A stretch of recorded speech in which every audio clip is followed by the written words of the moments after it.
Thanks a lot. Thanks a lot, Guy. Well, good afternoon. I have a lot to cover, and I'm really excited about doing it. But I think I'm going to have to lead into it this way. I have a screenshot of my website, and it's been up, like I said, for quite a while.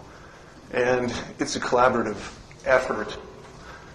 My wife, my brother, they've all thrown themselves into this wholeheartedly for quite a number of years because they feel very strongly about the topic. And the topic, you can kind of see here, the screen still that I have from the site, has to do with the occult nature of UFOs. And I tried to set the site up so that it would be a compendium of information for the people who, if they were surfing and they had a question about ufology, that they might be able to find some information that wouldn't be just purely secular or slanted towards one religious idea or another. And the way I thought it might work best then, and I think it's almost divine providence, was to come up with a word that seemed to have a double meaning. And that word is watcher. That's why the site's named the Watcher website. Number one, I was trying to draw in the ufologist who is an aficionado who understands that the abductee has been hearing these abductors tell them that their names are the Watchers. And very early on, I think in the 70s, that fact had come out. And that was intensely interesting to me. It was fascinating because I have a background in theology. I immediately recognized that that word was very integral to the cosmology and the theocracy of the early civilizations, not just the Semitic civilization, not just the Hebrew civilization. We're talking about the Greeks, we're talking about the Sumerians, we're talking about almost everything in the Middle East that you can think. They have an idea that there was an interaction between heavenly beings from a very, very distant part of antiquity, and that those heavenly beings had a very forceful role in events later on in history. The other side of this explanation for the name for the site is that as a Christian, we're told to watch for the second advent of the Messiah. Well, that's just a real basic tenet of Christianity, that the Messiah came already and he'll come again.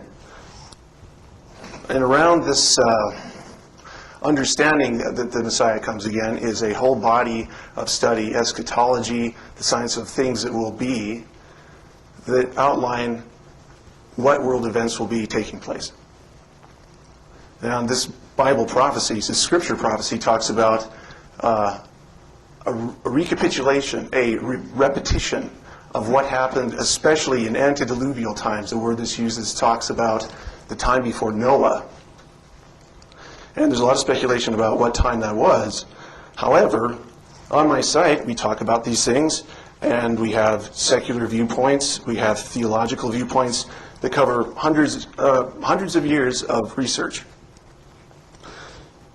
But I think the name Watcher is very integral to this whole point, this whole lecture that I'm going to give you, because if we understand who the Watchers are as they themselves explain, both in the past and now in the present, we'll get a very clear view of what the UFO phenomena is, a glimpse into even cereology, the study of crop circles, and most especially the connection between Mars and Earth, and whether or not there are artificial structures on Mars, like Richard Hoagland contends, and I think he does so with a lot of merit.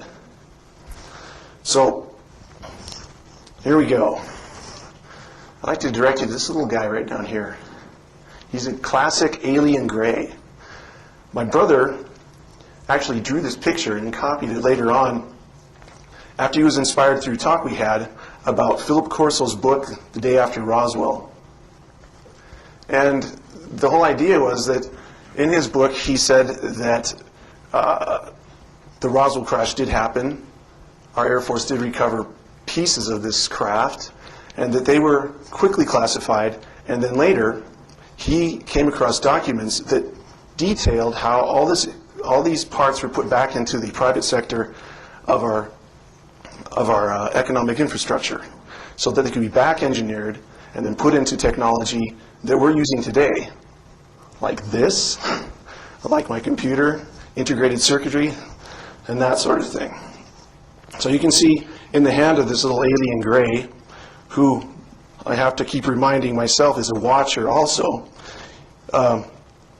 he has a tetrahedron. And that was a little later. We put this in about 1997.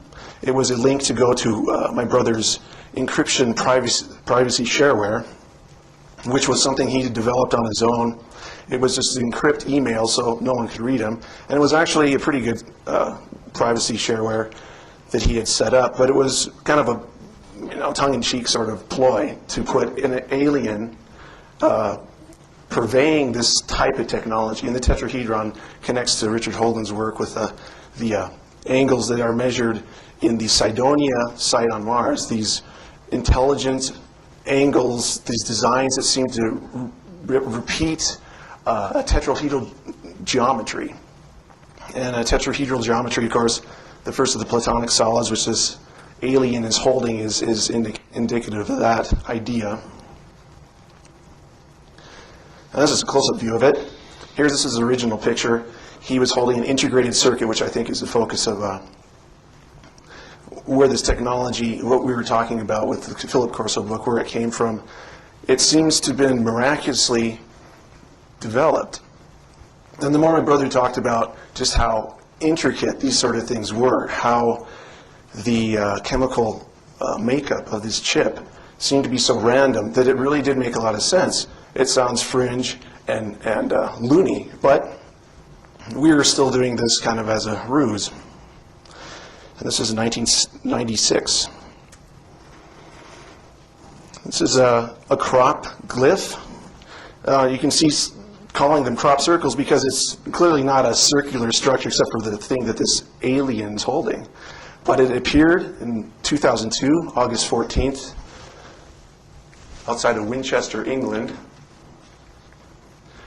And the photographer, Lucy Pringle, had also interviewed some folks who lived near this strange feature that showed up in a wheat field right around harvest time. And they had witnessed lights swirling around and then zooming into the sky, and also strange pulsing noises that they assumed were a generator or maybe a helicopter. But this feature is huge. It's about 390 feet tall by 240 feet wide. And the circular feature that this alien gray is holding, this watcher is holding, is about 100 feet across. You can see the tractor lines here, the little roadway, and you can get some idea of the scale. What's amazing about this feature is its similarity to the Ultratech symbol that my brother had put up on my site. I thought it was significant, although I had some reservations, because I want to keep a mind that isn't delusional. And I decided that maybe I would put it aside and wait till some inspiration hit me if it actually did have some merit with my research. Although now I'm finding that it does, and it surely did.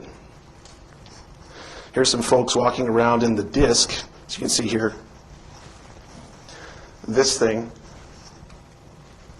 they're walking around and studying it. And it actually has some remarkable features. It was actually a readable code in the disk. It was called ASCII text. And that just stands for American Standard Code for Information Interchange. It's an American code developed in the late 60s.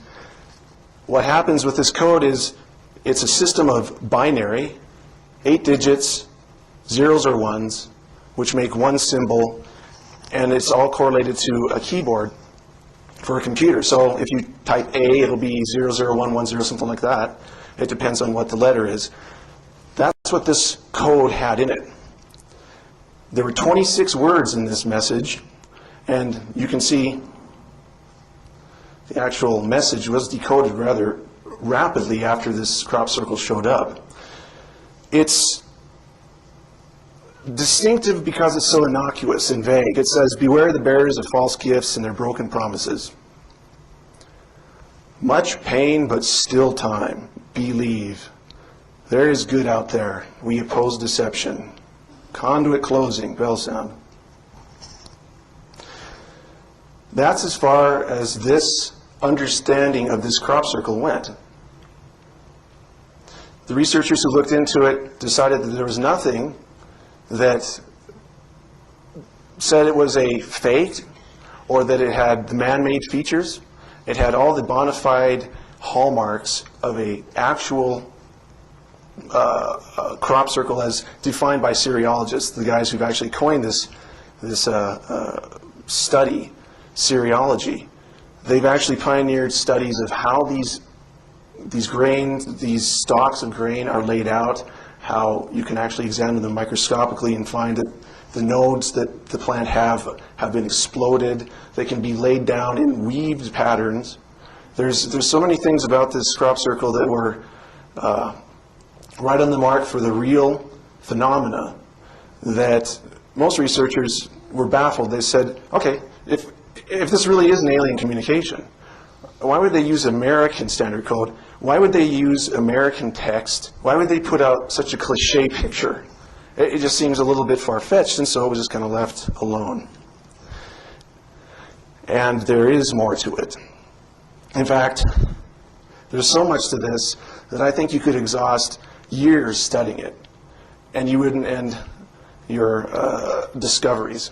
For example, the most basic thing is there are actually 59 lines of horizontal resolution in the picture.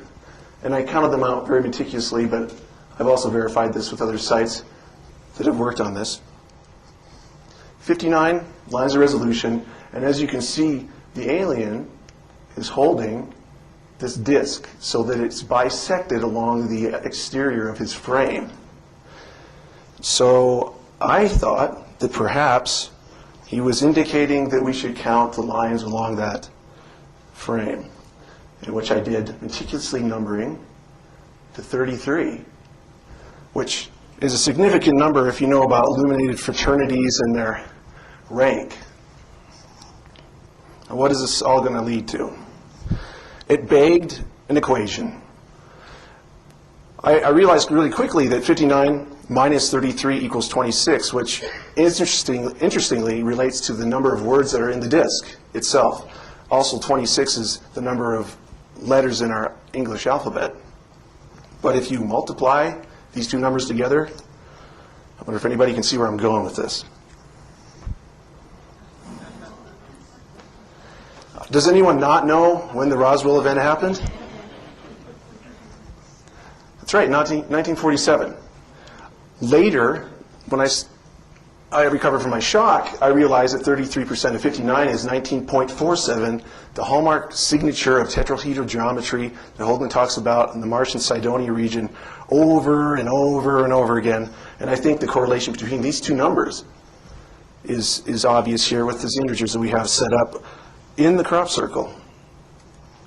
And there's more to it than that. Now, I was talking about the ASCII code having letters. It represents letters, spaces, numbers. So in the 26-word message, there were 151 ASCII characters. And I made sure that that was correct, too. It took me quite a while because I realized once I had pegged what this number was and it was wrong, I would be led in the wrong direction. But something that's very interesting is all these equations that you're going to see are hinged on that number. So you have 151 times 33. You get 4,983. It's Roswellian.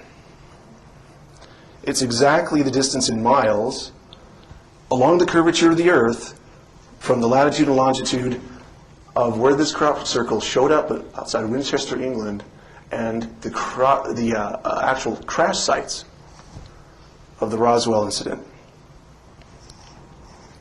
And for those skeptics out there, I actually plugged it into a program on the web that you can actually do these things with, and I kept, of course, almost a holistic idea, this idea of 33, repeated over and over again. And then, in fact, if you look at the historical traditional site of the Roswell crashes, it is centered along the 33.33 latitude mark in Roswell, New Mexico. Now, if you take those two numbers again and add them, still using 33, you come up to 184,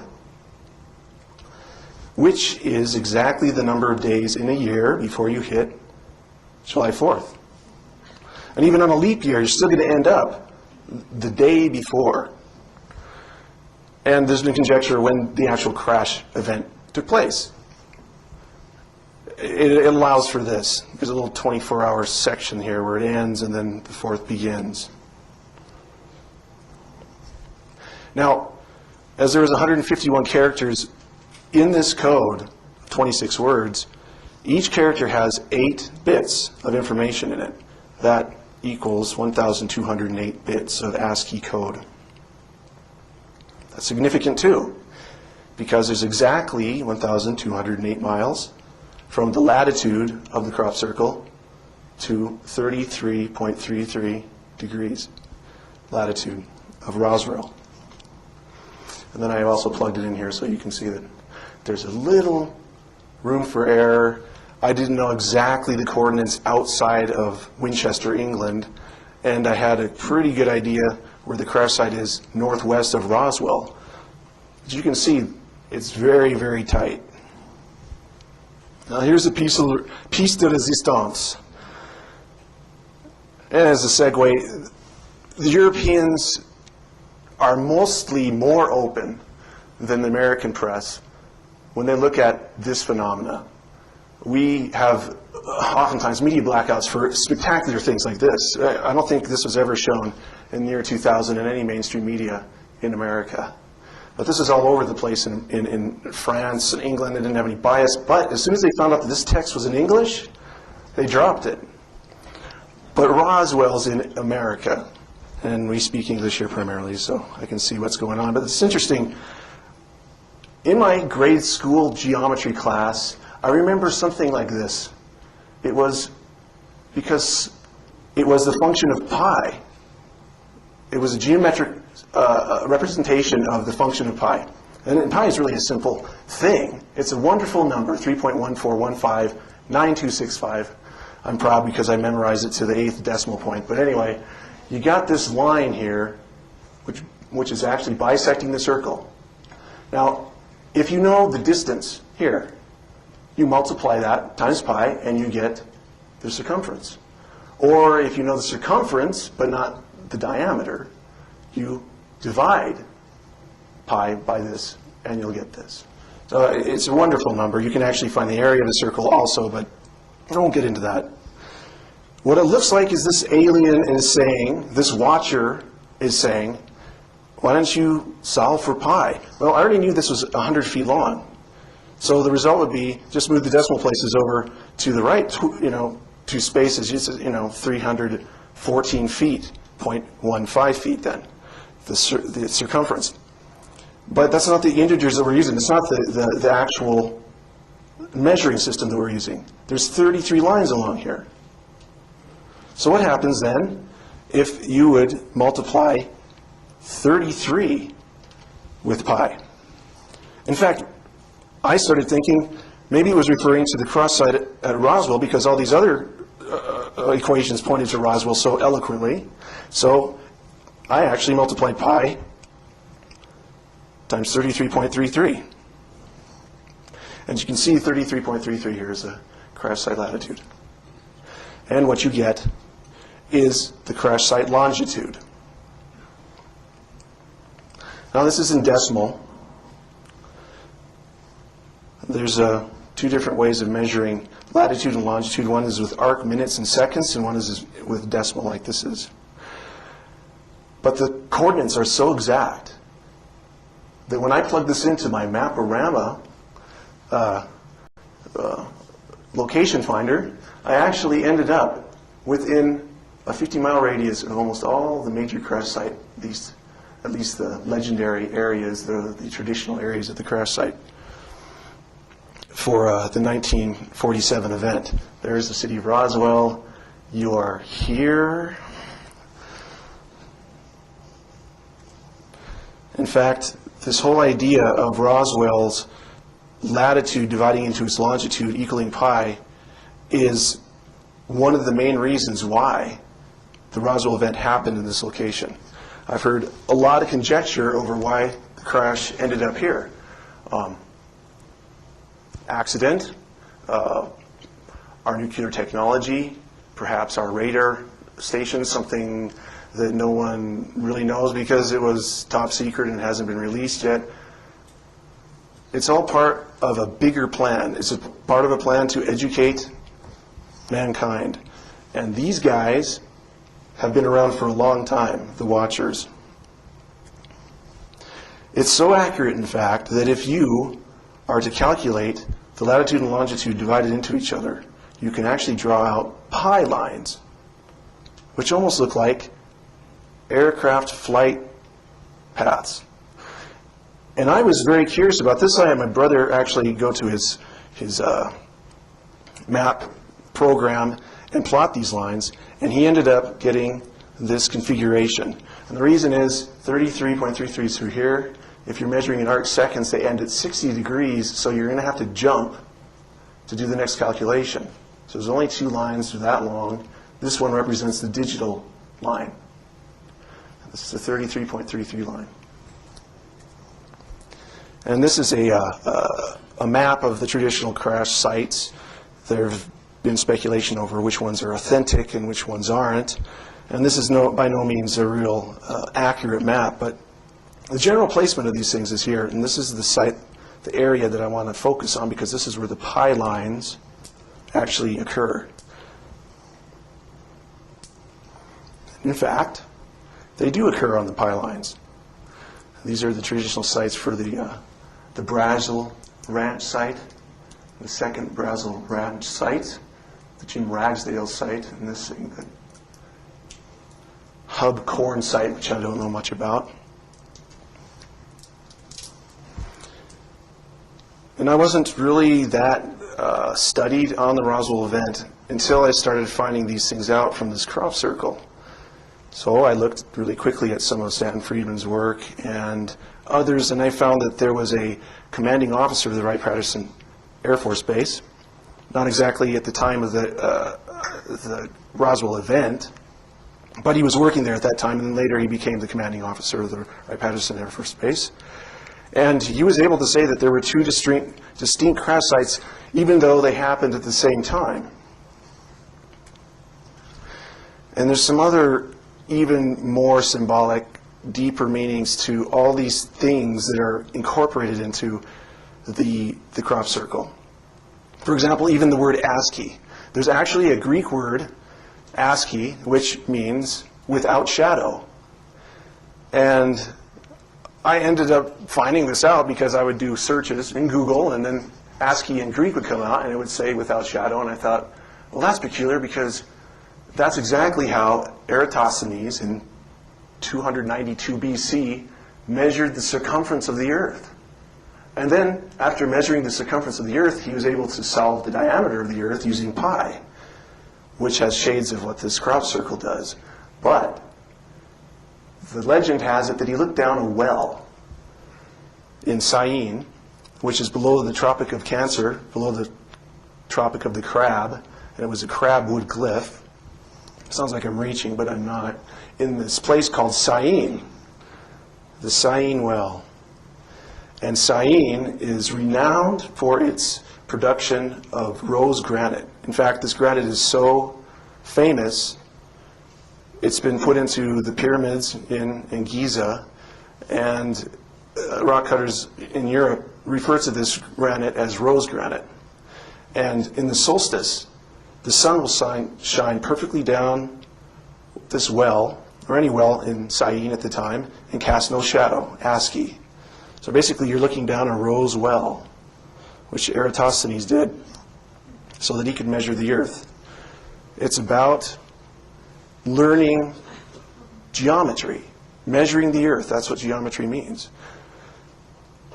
Now, if you look at this message then, with respect to the Roswell incident, it takes on more significance. You don't see this vagueness and ambiguity here because if, in fact, Philip Corso's book is correct, and he's talking about crash material being inserted into the private sector, what have we seen from that? And when we have our officials telling us, oh, Project Mogul, they dropped some dummies, and you guys are dummies for really, I don't believe it because there's just too much going on here. There's too much going on in the spiritual realm, in the spiritual sort of sense. And that's what my website was about to begin with. I was talking about how we're not just commanding every step in our lives. Our futures are not designed around our own intentions. Not entirely. There's a hierarchy out there, and they exist, and they are guiding us towards a conclusion. Now, I thought it was interesting. These two symbols represent dimensionless constants. And these are things that Richard Hoagland and Earl Torren had worked out in 1988 when it came to how can you determine if there is some intelligent life on another planet if you find some structures. You won't know what measuring system they're using. But these are independent of measuring systems. They're dimensionless constants. That means that if you're measuring a circle and saying there's 600 degrees in it, not 360 degrees, this will still apply. You'll still be able to find this angle. And ratios that he was talking about, if you can actually divide the surface area of this tetrahedron into the surface area of the sphere, you'll get this number. It doesn't have anything to do with how you're measuring a circle. And that number works with any system, like I was demonstrating with 33.33. You'll end up with a number that will make sense regardless. And that is a strange but a very testable connection between Mars, the Cydonia region that Hoagland's done all this work on, and Earl Torren, I might add, and this unexpected information from this crop circle in Winchester, England, and Roswell. The tetrahedral signature of 19.47 and pi. There's also another number that comes up, of course, and this is 33. And if you notice, the Cydonia site is actually at an angle here from the east, from true north, at an angle of 33.33. And I got this from Mark Carlotto's site. It was he who had discovered this principle. It is integral to understanding what's going on with the Watchers, what's going on with the crop circle, what's going on with Roswell. This, when you go to a site the FBI has for the Freedom of Information Act, and notice the strange occurrence of the number 3 in this memorandum dated 1950, March 29th. It says an investigator for the Air Force stated that 3 so-called flying saucers had been recovered in New Mexico. Right there. This is the crop glyph from Winchester. They were described as being circular in shape with raised centers, exactly like depicted there. They are 50 feet in diameter. Each one was occupied by 3 bodies of human shape, but only 3 feet tall. And then it goes on, and they are speculating about what the suits were for, that these things were wearing it. I started wondering, why does this recur? Why did the bodies have to be 3 feet tall? Why were there 3 of them? Why were there 3 discs recovered? If this is a bona fide document, it's still actually following what this crop circle has suggested. And this leads me to a very fascinating and sometimes difficult to grasp connection between Mars and Earth. But I think you'll see where I'm going with this. This is a 33.33 line which kind of divides the crash sites that you can actually see here at Roswell. If you're going to go to the east, you'll actually end up at a place that has the signature 33.33 so strongly on it that it stands out almost independently from any other place on our planet. That's called Sidon. And our journey across to the east, we go to Atlantic here, where Plato had actually said, across from the Pillars of Hercules, Atlantis would have existed right there on 33 and 33. But nothing does right now, unless you can go into the ocean with some radar equipment. You might find something, I don't know. But here, this is a place where you end up, which has some substance to it still. It's ancient Cydonia. It's a counterpart of a place called Cydonia on Mars, where the most convincing artificial structures that have ever been discovered anywhere besides on Earth exist. And the 33.33 line goes perfectly through Sidon, which is the capital city of ancient Cydonia. And it was alternately called Canaan. And the quick explanation for that is Canaan was a son of Ham, who was the son of Noah, but Sidon was the son of Canaan, the first son of Canaan. So you have 3 generations removed from Noah. What's all this about 33 and a third? I thought about it for a while, and I thought, why don't I just come out and say it? Revelation gives a really clear understanding, and Revelation is so maligned when it comes to the secular historian. And even in theology, people stay away from it quite a bit because it's so symbolic. It's hard to look at it with any empiricism, be able to pin anything down and say, well, this is what this means. But I'll throw this out because you can figure out what it means pretty obviously. It's talking about the great red dragon, which the majority of theologians, I'd say 99.5% of them would say, well, it must represent Satan, at least in the Christian paradigm. And his tail draws a third part of the stars of heaven. Well, that's not 33 exactly, but a third of anything, 100% of anything, is actually, if you take your calculator out, 33.33333333. I'll just go all the way to the end of your readout. Third of anything is 33.3. And dragon is from the Greek drakine or derkomai, which means to look at, on, describe, perceive, or watch. Notice the very peculiar reptilian look to the eye now that you're actually thinking about it in that framework. Well, here's the story. If we're talking about watchers intersecting with our Earth in some place on the 33rd line here, the most notorious, most famous story of that sort of intervention in antiquity is this idea of the flood epic. What starts the whole problem? In Genesis 6, it talks about how the B'nai HaElohim, the sons of God, had come down to the earth because they saw these women who were human and decided to make wives of them and procreate. Now, there's quite a bit of information out there from antiquity that talks about this event, but the one I like to use the best is from the book of Enoch. And it says, when the sons of men had multiplied in those days, beautiful and comely daughters were born to them, and the watchers, sons of heaven, saw them and desired them.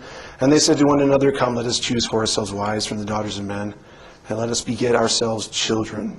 And they descended unto the peak of Mount Hermon, which is right there in the land of Cydonia, and this is their capital city. And you'll actually notice that there's actually 4 33 nodes here. You have latitude and longitude that are 33 and 33. And these both fall in the ocean in the southern hemisphere. This one falls in the ocean here in the northern hemisphere. The only one that has a mountain anywhere near to it and exactly on the parallel is Mount Hermon. The only one. Well, I'll jump through a huge amount of information and time, but the next thing that happens after these watchers come, they create Nephilim, giants. And Dr. Heiser was talking about this yesterday night, and that is true. The watchers have a distinct place, separate from the Nephilim. They're parents, but they don't exist with them. They kind of commune with them, and they did. But the Nephilim, the giants, stayed on the earth, and they corrupted everything. So this is also from the book of Enoch. Then said the Most High, go to Noah and tell him that a deluge is about to come upon the whole earth. And it is coming to heal the earth which the angels have corrupted, that all the children of men may not perish through all the secret things that the watchers have disclosed. 1 Enoch section 1, chapter 10. You go check that out. It actually sometimes will use angels of heaven in place of watchers, but it's an Ethiopic, and I don't have the expertise to go back and parse out what exactly it's saying. This is just a translation that has actually used watcher in it, and I've seen it many times because it isn't just in the book of Enoch, it's in other cultures as well, as they talk about those who watch humanity. Anyway, the flood came. Noah ended up here. He cursed his son Ham, indirectly cursing his first son, Canaan. Canaan migrated to here, the land of Canaan, and his first son was Sidon. And they called this place Sidonia because Canaan is actually, in Hebrew, a derogatory word. It means lowly one. It means dog. In fact, our word canine comes from Canaan, if you check out the etymology far enough back in history. So this is Sidonia, and a lot of Greek historians had a lot to say about this because they inherited their knowledge from this area. Nonnus and Dionysica says, from the beginning of time, people lived there, people of divine progeny, and divine progeny is born of godlike beings, born of heaven. Their age is that of the universe. Well, that's a direct description of what I just said, and Enoch just explains here. This is where it all happened. This is where these angels came down. This is where the watchers came down and started their program of breeding with women, human women. So did they leave a legacy? Is there anything here that's remarkable that might say something about why the Greeks would say this is the oldest place on earth? That Sidon and Sidonia was the actual birthplace of knowledge on our planet? There is. And if you go on the 36 parallel, 36 is a really symbolic number too. It's the actual number of degrees in the edge of a pentagram. Every single little point is 36 degrees. Go to a place called Baalbek. And you'll see something like this. It was only uncovered, towards the first part of the last century. There was detritus and Pleistocene alluvials covering it almost to this halfway mark. Now, Pleistocene alluvials are rock and matter that have been placed there with the agency of water. And you can't be a Pleistocene alluvial unless you're over 13,000 years old. But that's what the geologists actually classify all this overburden here. And you can see, there's these little guys standing by this huge block of rock, which is still fixed to the bedrock underneath. It's 72 feet long, 14 feet high, and it weighs an estimated 1,720 tons. Also, you can see the extreme weathering on these little facets here. This is actually a quarry that the thing's in. Here's a more modern picture. Lebanon's very proud of this artifact. They excavated this whole area here, and you can see the extreme weathering on these things. These aren't 4,000 years old. These aren't even 6,000 or before even writing old. These are at the Pleistocene age. The Pleistocene is marked by a global die-off. If you're a paleontologist, you understand that the marks in geology actually are originating around die-offs, global die-offs. And geologists will agree that the Pleistocene age ended about 10,500 BC, or 13,000 years ago. The progenitors of Roman culture in myth. Well, I thought it was interesting that if you looked at the crop circle when it was made in August 14th, 2002, that those same motifs, Sirius, which would be the dog star, Mars, and the sun, all showed up on the horizon exactly at the same time. In fact, the sun and Mars were in a cult. They were actually conjuncting, and all these three bodies were rising on the horizon exactly at the same time from the latitude of where this crop circle was made at the time it was made. You might think that these are two coins from Rome, the Capitolian wolf and Romulus and Remus, but they're not. They're separated by almost 1,000 years. This one is from Rome. This one is from Crete. You can see this one guy suckling from a wolf or a dog. But underneath you can see here the word Chidon, a corruption of the name Sidon. Kappa, iota, delta. I'll read that. Down here it says Roma. This is from Crete, and the reason it's from Crete is because there's actually a Cydonia on Crete. And right here at the base of Mount Lucia, which is actually the mountain of the wolf.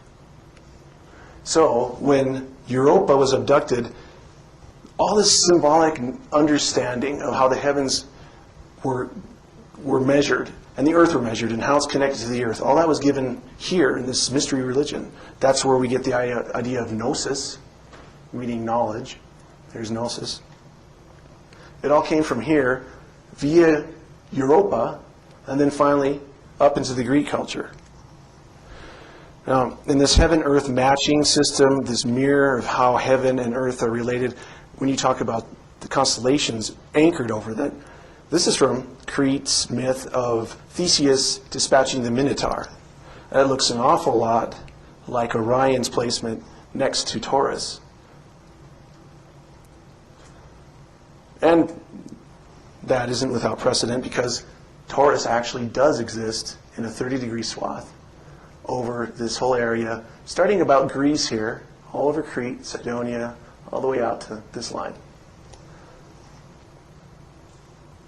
And that also explains why we have so much myth about Romulus and Remus, the twins, and the dog, because there's Rome right there, right on the edge.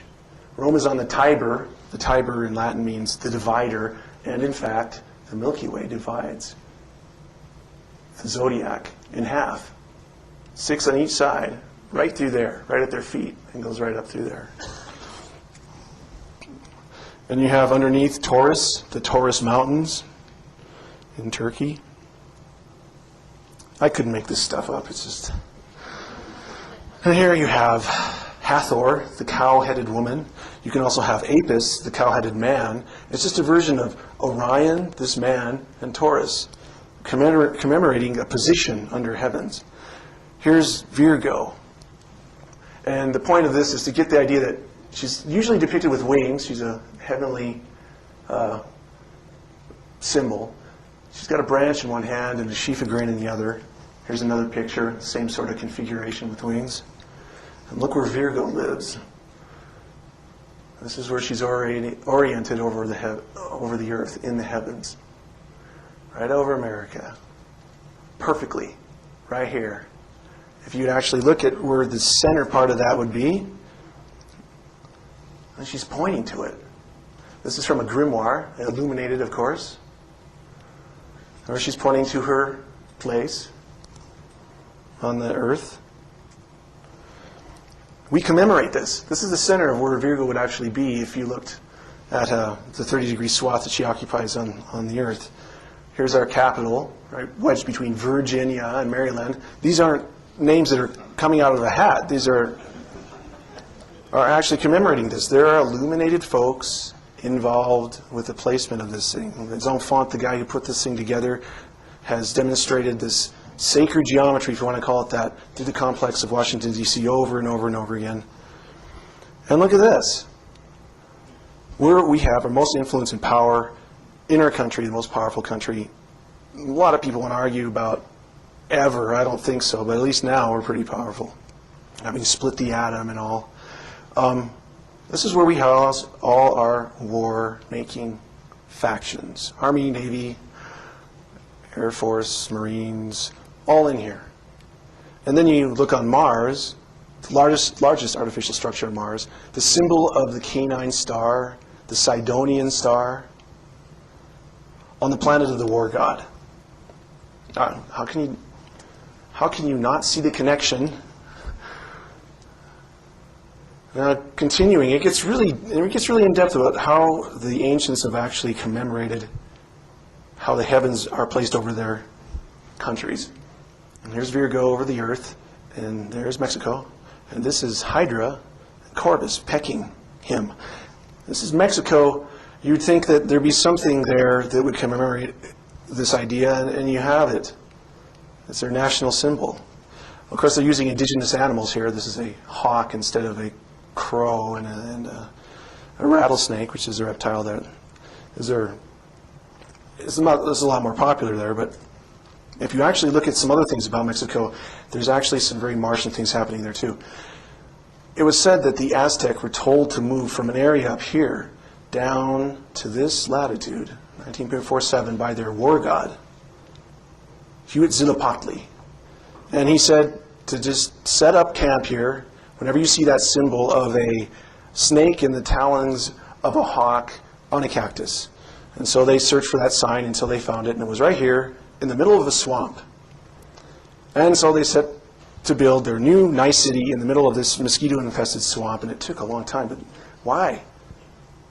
They called themselves the Chichimek, the sons of the dog. So you're seeing these things repeated again. Even across a whole ocean, you actually have this idea of the dog, Mars, measuring the earth, repeating the symbols. I think this is an incredible picture. This is a bilateral symmetry face. We have actually on this side a lion. It's kind of hard to see. I couldn't get a full-on frontal view. And this side's a human.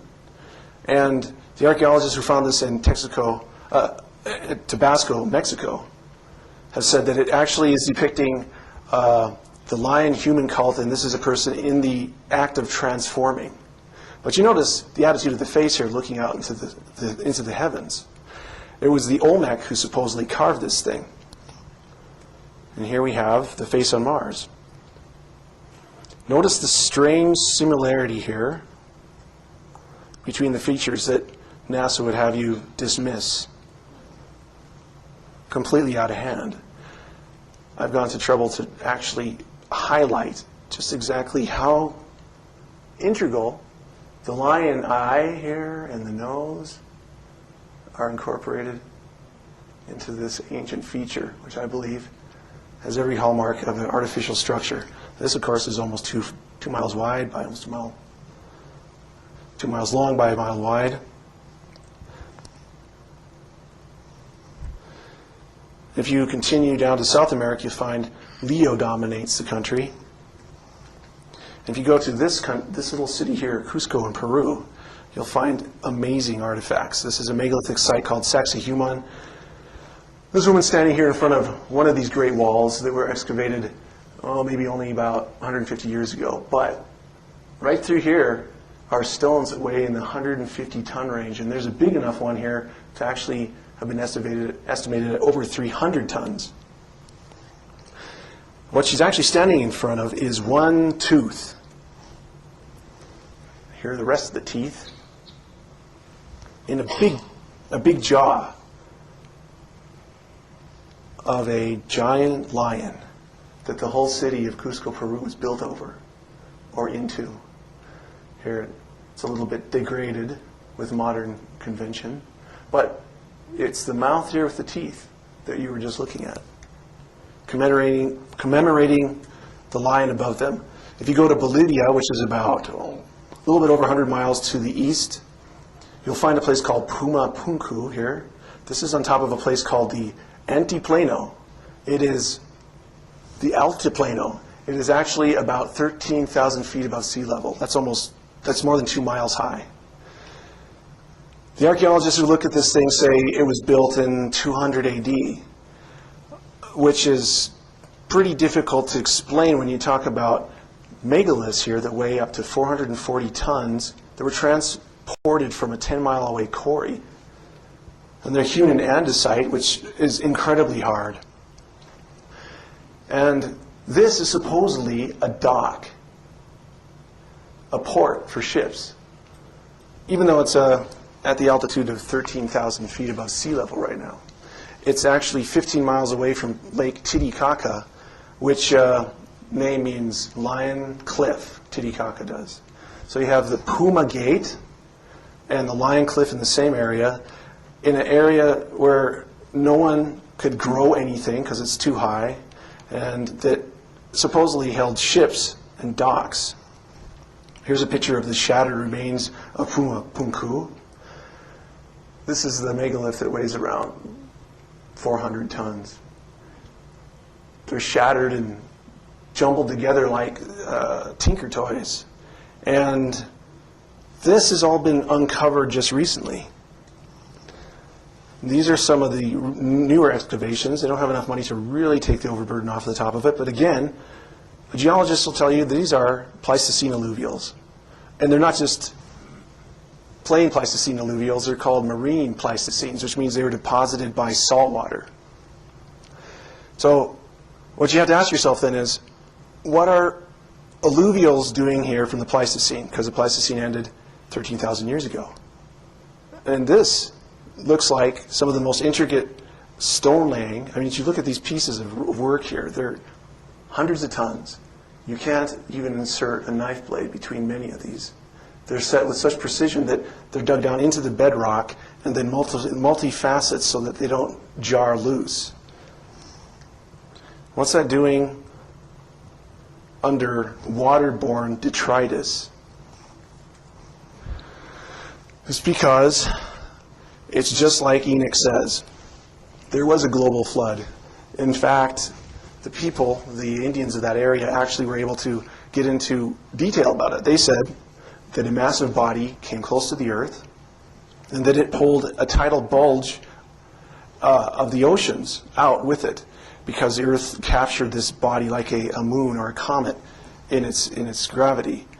And as this orbit decayed, it reached its Roche limit and fragmented, and this huge wall of water, this huge mound that was moving along with this moon was dissipated, and it flowed back towards the poles each direction, and it wiped out their civilization in one night. And that's their legend. Now the Watchers, those who've been abducted by the Watchers, many times come back with this idea that the Watchers are saying the Earth's going to be destroyed again. Well, they should know. Enoch says that they're the reason the earth was destroyed already. But it's interesting that this would be a revelation to those who've been studying Bible prophecy, because when the Messiah comes back, that eschatology talks about disasters unlike men have ever existed through are coming. So it's a no-brainer. But the reason they say this is because they want to convey why all this hoopla about connecting the heavens to the earth. Why are they doing this in this way? What they're trying to tell us with the placement of these megalithic sites, they're talking about precession. They're talking about a clock, a cosmic clock, that talks about when the chaos, the destruction, the global decimation will happen again. It's a clock that they're trying to explain to us. They not only have to show us the clock, they have to explain how it works. And this explains it. These megalithic sites have been placed in a configuration around the earth in the manner of a pentagram. Why? If you look at a Cydonia fruit, cut it in half, this fruit that symbolizes knowledge from heaven, it's also pentagonal. In fact, Pythagoras used to, and he's considered the father of many illuminated fraternities, he used to hand his new student apple and a knife. And if the student was worthy of being taught by him, he would cut it along the equator instead of along its axis. It would reveal a perfect pentagram inside. And the secret then that he just revealed would be the secret of precession. The precession of the equinox is a ill-understood function of the heavens, but it's integral to understanding how this heaven to earth knowledge works and what the Watchers are trying to tell us. They're trying to get the scoop on the idea that there's going to be a cataclysm coming. They want to be able to tell mankind, with this knowledge from heaven, we're in charge. We're your progenitors. We're the guys who are in control of this earth. We have been before. We're going to warn you through these various means. They're kind of doing this distraction technique, which is interesting, but here you have the equations, real simple, 72 degrees between each one of these points, and in the 360-degree circle, a system where you measure a circle by 360, you end up with the exact number it takes to go through one cycle of the precession. That is, every year, the sun will rise just a little bit farther along the signs of the zodiac, the 12. It takes 72 years to move 1 degree.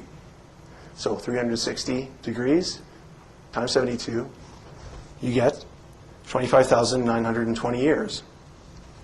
Well, that's like the first hand of the clock, the hour hand, say. It's the major hand, it's the slow hand of the clock that they're talking about, the great celestial clock of doom. You can actually see this precessional number incorporated into the latitude of the crop glyph, the crabwood crop glyph, in 19.47. There is exactly 2,160 miles between these two latitudes, as a crow flies, even over the curvature of the earth. That's how exact it gets. 2,160 is exactly the number of years it takes to move through one sign of the zodiac. Just for the heck of it, I decided to divide that number by pi, because it seemed to be something that the crop circle, the Watchers were showing, and lo and behold, the number you get is exactly the number of days in a Martian year. This is connected to the Earth, though. We're talking about how many solar days in the Earth it would take to equal a Martian year. And then in addition, I didn't put this up because it wasn't quite as significant, if you subtract 333 from that, you get exactly the number of days in a lunar year. Okay, well, in addition to this idea of precession of the equinoxes, there are 4 cardinal points to the ecliptic. Here's the 12 signs of the zodiac are aligned on here, but there are 4 cardinal points as the stars. The brightest ones on the ecliptic are in these constellations: Leo, Ophiuchus, Aquarius, and Taurus. And that is a signature of a cherubim. Now, this is a symbol that many who study history will realize have been around for a long time. And they're a huge part of like an insight or a symbol for the angelic beings in the Old Testament. They had 4 faces, Ezekiel talks about. Well, there's 4 cardinal points to the ecliptic. If you combine them all together, you get this unique little animal here. And this one is an ivory from, it escapes me, but there's a head here, a human head, 4 paws of a lion, eagle wings, and the back part supposedly of a bull. The bull tail is up instead of down, so they believe that it's a bull. It has all the hallmark and stamp of an angelic being, which seems almost like a paradox. If the Watchers are angels, but angels are in the Bible as being good guys, you know, what's the difference? Well, there are moral alignments with angels. There are those who've decided they will do what God wants. There's those who have actually been corrupted, along with the greatest angel, the greatest cherub, whoever was in existence, who was corrupted by his own beauty. And now we have this interesting sort of moral conflict going on, and you see the motifs of this. It's the center of the Ark of the Holy of Holies, where the Ark of the Covenant was held, the very most holy object that the Hebrews had. These guys are guarding it. The same symbols are on the top of the Ark. It's all about something to do with this conflict. The heavens, the angels, humanity. On a side note, the guy who built all this stuff in Solomon's temple was from Cydonia. Hiram of Tyre. He was the king of Sidonia. He didn't call himself king of Tyre. He called himself the king of the whole country. And you actually look in the Bible and you can find Sidonia as being the name that they would use. It was also known as Phoenicia by the Greeks, but that's kind of a derogatory term too, because Phoenicia just means red men. The red men came from there.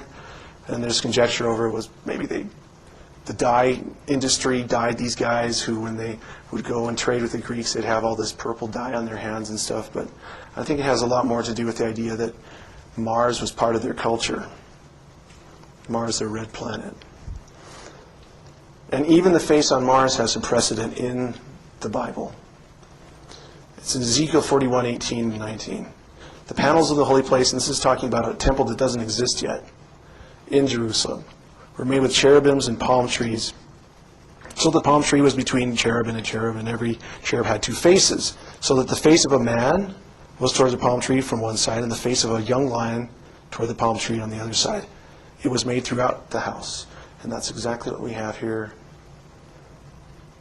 According to the research that Holden's been doing, and according to this precedent that's been set out, defining cherubs, defining what's going on Mars. Holden told me that it was a very strange thing I had, this idea that there's angelic civilizations somewhere, or that they existed, that they could ever manipulate anything into a structure. But the Bible actually says that's exactly what they did. In fact, they taught men civilization. They were the ones that caused humanity to build their greatest edifices. That's just basic. Now this would be the second part of the great cosmological clock, the great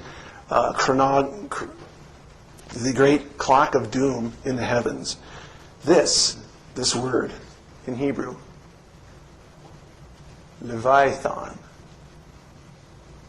This is a talisman from Eliphaz Levi. He's obviously illuminated, but this word is Hebrew and actually exists in the Old Testament. And he has it circumscribing a pentagram. So you have this symbol here of the procession, because that's what this symbol is, a cryptic thing of. And this outside of it, there's an addition to it.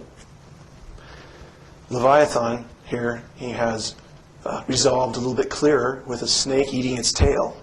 And the reason he's done that is because Leviathan in Hebrew actually means a serpent that's joined together.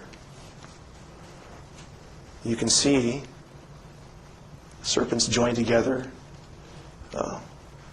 In antiquity, a lot of esoteric sort of occult lore. This is actually a New Year's card, so it's associated with the turnover of the new year. You can see here in Hebrew, Leviathan, Happy New Year. Always a serpent or a fish eating its tail. It's a big part of the clock in the heavens because this is the Milky Way. And it's orientated this way around the ecliptic. So this would be the star, the major hand of this clock. And this will be the lesser hand, which will resolve the hour with the greater clarity. And here it is. This is Leviathan. Here's the head of the snake right here, the tail going into his mouth, his body. You can look at it a little bit clearer here. The tail going into the mouth. And this actually is galactic central point. This is how you read the clock of doom. The cardinal points of the heavens where the cherubim occupy, the sign, they don't actually occupy it, but the symbol of them are here. The lion, the bull, the Aquarius, the man, and Ophiuchus right here. Right before you hit these cardinal points, you'll actually be able to bisect the whole zodiac twice. And one point here cuts it in half along where the Milky Way is. So you notice, if you have the precession actually taking 25,920 years to go once around, quarterly, when it hits these cherubim points, these cardinal points, it takes 6,480 years. That's just quartering up to the precessional year. What happens then is that when these signs are aligned to either the equinoxes or the solstices of our year, Then we hit what's called the end or the beginning of an aeon. The Greeks actually had a time for the aeon. The aeon, to us, sounds like an ethereal, long stretch of time, but the aeon to the Greeks was actually this amount of time, 6,480 years. So you can move through here to here. When that happens, and you're actually on a solstice or an equinox, you get up in the morning, the sun's rising right here between Pisces and Aquarius, you know that something big is going to happen. And in fact, that's exactly what's happening now. This is what it looks like. If you get up on December 21st, winter solstice, the sun will rise right there in the mouth of this Leviathan, also called an Ouroboros. Rise right in the center of galactic central point. Crosses right through here. This is the ecliptic. All the planets cross right through this most holy site of the heavens, according to the ancients. And you can see here, this is Sagittarius pointing right to the mouth here. Right before you get to where the proper symbol of Ophiuchus, the serpent holder, would be here. The Greeks would call this actual configuration a syntelia, which means the dividing point. Now, this maps out the dividing points. We're presently in one. They last for around, 200 years. I just picked 2012 because it seems to be a popular time for doomsayers and people who read the Aztec calendar. But if you count back from here, you actually start at the birth of history, 6,480 years, jump back again.